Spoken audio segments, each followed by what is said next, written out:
Bien le bonjour, cher Padawan, c'est bientôt le nouvel an et certains pays ont des traditions, des superstitions étranges sur cette fête. Nous allons en voir quelques-unes d'entre elles dans un instant, c'est parti.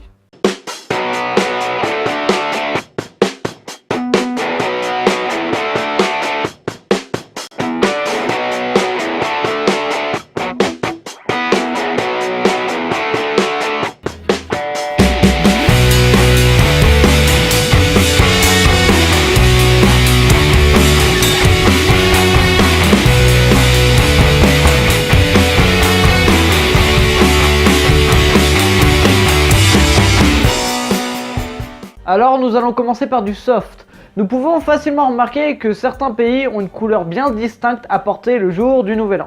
Par exemple au Pérou on porte du jaune, en Argentine, en Uruguay et au Brésil on porte du rose et c'est le rouge pour la Colombie. Mais certains pays se sont dit que porter un t-shirt ou une robe de telle ou telle couleur, c'est nul comme superstition. Il faut pousser le truc encore plus loin.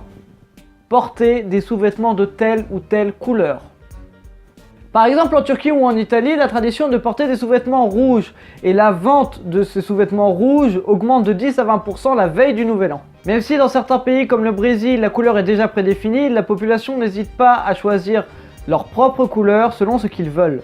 Parce que oui, chaque couleur symbolise quelque chose. Par exemple, le bleu symbolise la santé, le vert la chance, ou encore le rose l'amour, le rouge la passion, le blanc la paix et la joie, et enfin le jaune qui symbolise la prospérité, de bonnes énergies et de fertilité. Il y a aussi le marron qui veut dire que tu auras une année de merde.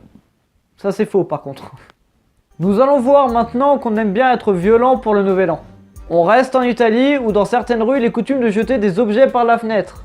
Des vêtements au mieux, de l'électroménager au pire. Mais c'est beaucoup plus rare quand même. En faisant cela, il s'avance vers l'avenir et laisse passer le passé. Laissez passer le passé. En Afrique du Sud, à Johannesburg, dans le quartier d'Hillbrow, eux aussi jettent des objets par la fenêtre, sauf que ce ne sont pas des vêtements. Ce sont, par exemple, des grosses machines à laver. Alors chaque année, il y a des morts, il y a des blessés, et la police essaye tant bien que mal de repérer les appareils électroménagers sur le toit. Certains habitants se rassurent en disant qu'ils créent des emplois. Bah oui, il faut bien quelqu'un pour dégager et mettre à la case tout ce qui est tombé. Mais bon, c'est pas une excuse valable. C'est incroyable comment ils arrivent à se donner bonne conscience. Je suis sûr qu'ils peuvent faire la pire des choses et quand même trouver un truc de positif là-dedans. Monsieur, vous avez délibérément tué votre femme et vous l'avez donné à manger aux autres voisins. Qu'avez-vous à dire pour votre défense ? Monsieur, les tigres blancs sont en voie de disparition. Si on ne fait rien, ils vont mourir à tout jamais. Alors oui, après une petite dispute avec ma femme, je l'ai jeté en compagnie de ces adorables animaux. Mais bon, on n'allait quand même pas les laisser mourir de faim. Mais monsieur, les tigres blancs sont dans un zoo. Ta gueule. On va rester sur le thème de la casse avec le Danemark. Pour le nouvel an, au Danemark, il est coutume d'aller jeter ses assiettes devant la maison des habitants. Mais attends 2 secondes avant d'aller jeter tes assiettes devant la maison de ceux que t'aimes pas. En effet, il faut casser ces assiettes devant la maison de tes amis, c'est pour montrer que tu les aimes. Maman, c'est pas de menace de mort, les gens m'aiment. Quoi? Ah oui, c'est vrai, on n'est pas au Danemark. Au Danemark, il y a une autre tradition qui consiste à se mettre sur le point de vue le plus haut de la maison. Généralement, c'est une chaise ou un canapé. Et pour minuit pile, sauter tous ensemble. C'est censé bannir les esprits et aussi porter chance. Mais oui, mamie, t'inquiète pas, ça va le faire. T'es prête? Ok. 1, 2, 3, bonne année! Oh! La prophétie disait donc vrai. Ça porte vraiment chance! L'héritage est pour Bibi, l'héritage est pour Bibi. Enfin presque. Maman, tu connais la tradition au Danemark pour le Nouvel An? Maintenant, partons en Asie du Sud-Est, en Thaïlande. En Thaïlande donc, il y a une fête qui s'appelle Songkran qui dure 2 jours en mi-avril. Dans cette fête, on était censé asperger ses proches et ses amis pour les éloigner de la malchance et pour les purifier. Sauf qu'un jour, c'est parti en couille et maintenant, c'est une giga, méga, extra, putain de bataille d'eau. Certains pays fêtent plusieurs fois le Nouvel An. Pour notre exemple, on va rester en Asie du Sud-Est avec le Cambodge. Au Cambodge, il n'y a pas 1, pas 2, pas 4, pas 5, pas 6, pas 7, pas 8, mais bien 3 Nouvel An. 3 Nouvel An. 3 nouveaux ans, 3 passages à la nouvelle année.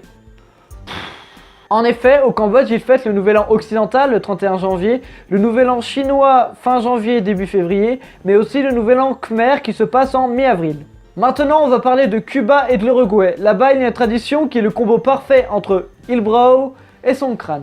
On jette de l'eau par la fenêtre pour dégager les mauvaises choses de l'année passée. On reste en Amérique du Sud mais dans la cordillère des Andes cette fois-ci. En Équateur ou au Pérou par exemple, il est coutume de créer une poupée géante en carton d'une personne âgée ou d'une personnalité qu'on n'aime pas. Le plus souvent ce sont des politiques, on est d'accord. Cette poupée on l'habille avec de vrais habits, un t-shirt, un pantalon, des collants pour les jambes, des collants pour la tête. Et on lui met aussi des journaux et pour le visage, on peint sur le carton. Une fois qu'on a créé cette jolie poupée en carton, il faut la brûler. On brûle la poupée pour oublier l'année passée. C'est pour ça que les poupées sont à l'effigie de personnalités qu'on n'aime pas ou de personnes âgées. Ah oui, on ne brûle pas la poupée d'une personnalité qu'on n'aime pas pour faire des incantations vaudou pour espérer qu'il meure. Hein. Quoique... Non, on la brûle pour oublier la personne en question. C'est comme l'année passée, on brûle pour oublier. À Guayaquil, en Équateur, chaque année, il y a un concours de la plus grande et de la plus belle poupée. Je vous montre des exemples, c'est magnifique.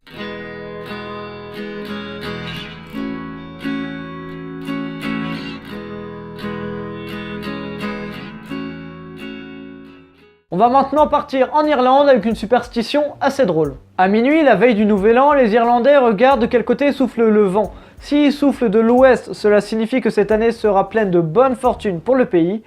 Par contre, si elle souffle de l'est, ça veut dire que les Britanniques vont venir faire chier. Oui, c'est tordu.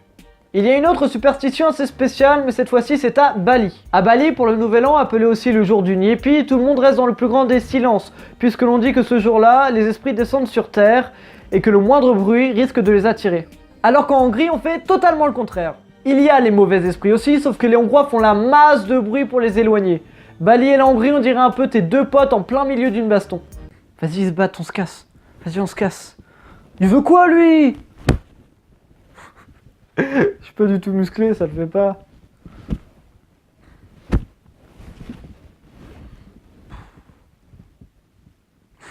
Voilà, on a fini notre petit tour du monde sur les traditions et superstitions insolites pour le Nouvel An. J'espère que ça t'aura plu, j'en ferai peut-être d'autres. Bref, bonne soirée, bonne fête, bonne journée peut-être aussi. Sur ces bonnes paroles, tchuss.